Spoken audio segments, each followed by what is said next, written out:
Exidy's Chiller.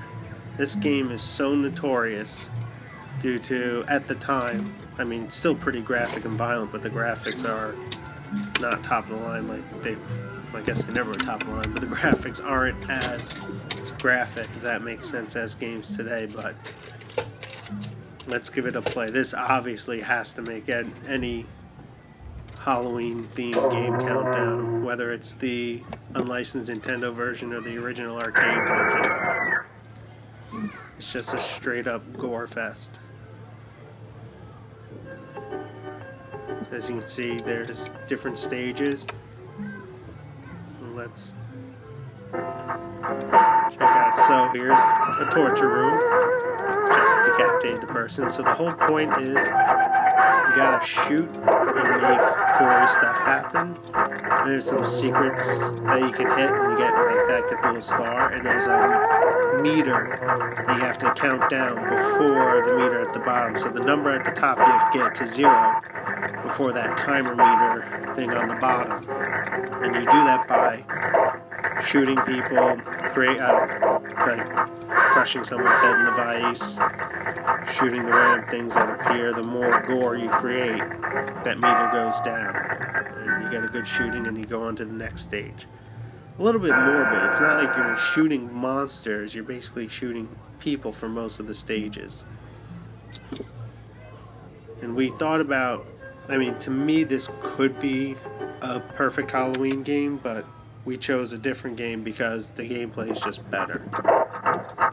Like, oh, nice little alligator. Let's lower some more.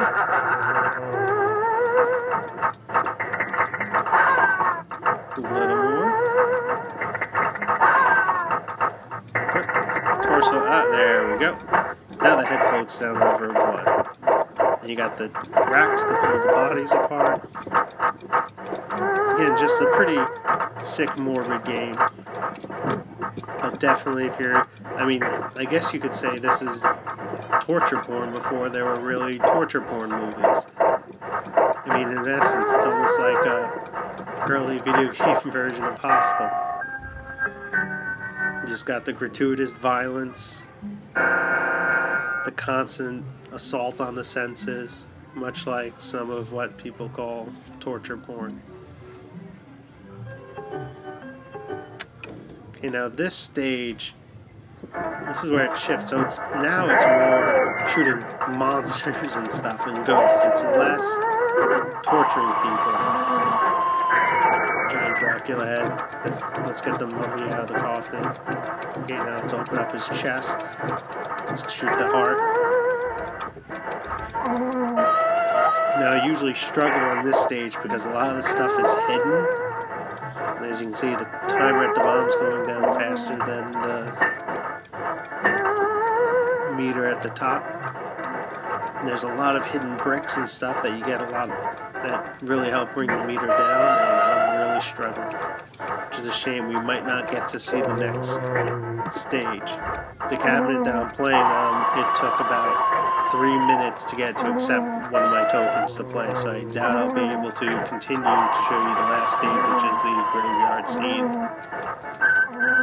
where you can shoot the shirt off of the girl that's buried halfway in the cemetery for very pixelated nudity.